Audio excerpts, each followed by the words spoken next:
მარსზე სიცოცხლის პირველი სავარაუდოდ რეალური ნიშნების შესახებ უნდა მოგითხროთ. მარსმავალ პერსევერანსის მიერ შარშან შეგროვებული მონაცემების ანალიზი მარსზე მიკრობული სიცოცხლის ამ დროისათვის საუკეთესო მტკიცებულებას გვთავაზობს. წარმოიდგინე ქვა, რომელიც უდარდელად დევს მარსის ცივ ზედაპირზე. ერთი შეხედვით მხოლოდ მტვრიანი ქვაა, მაგრამ მის ღრმა შრეებში წარმოუდგენელი ნიმუშები იმალება. უცნაური ლეოპარდისებრი ლაქების მსგავსი წრეები, მუქი და ნათელი, ერთმანეთში გადახლართული, თითქოს დროის ანაბეჭდებია. წარმოიდგინე ჯეზეროს კრატერი მილიარდობით წლის წინ, დიდი ტბა, რომელიც ცხელ მარსულ მზის შუქს ებრწყინავს. ტალღებში არეულია შლამი და ორგანული ნაწილაკები, რომელიც სიღრმისკენ მიიწევს. იქნებ იმ ტბაში უმცირესი უხილავი მიკრობები დაცურავდნენ, მრავლდებოდნენ და მათ კვალს ტალახში ტოვებდნენ. შემდეგ დრო გავიდა. ტბა დაშრა, მიწა მტვერმა დაფარა. ქარმა კი ზედაპირი გამოკვეთა. იმ მარსის, რომელსაც დღეს ვხედავთ.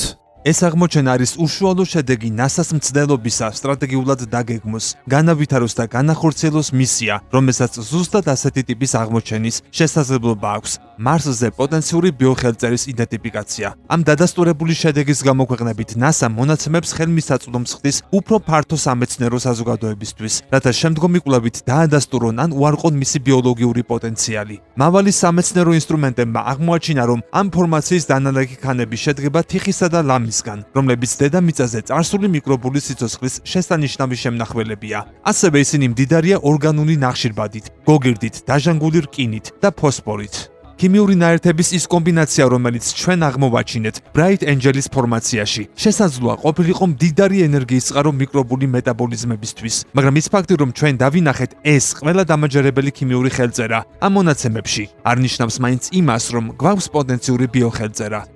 ჩვენ კიდევ უნდა გავაანალიზოთ ბევრი რამ, თუ რას შეიძლება ნიშნავდეს ეს მონაცემები. ასე რომ, თუ ოდესმე სიცოცხლე მართლაც გაჩნდა მარსზე, თუნდაც წამიერად, მაშინ სამყარო ცოცხალია იმ გზებით, რომლებსაც ჯერ ვერ ხვდებით.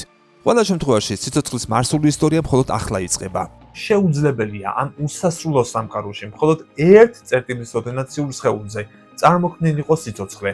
სხვაგან სიცოცხლის არსებობა მით უმეტეს მეცნიერულს და არც რელიგიურ ცოდნასა და წარმოდგენას ხელს არ უშლის, რადგან შეზღუდული ცნობის მიუხედავად ღმერთმა ხომ ეს სამყარო იმისთვის შექმნა, რომ ასეთი მრავალფეროვანი და უკიდეგანო ყოფილიყო. რატომ არ შეიძლება თუნდაც რელიგიური გადმოსახედიდან სიცოცხლის მრავალფეროვნება სხვაგანაც ყოფილიყო ღვთიური არსების მიზანი? დაფიქრდით ამ კითხვაზე და გაზრდეთ თქვენი ცნობიერება კონკრეტული ცოდნის მიღმა.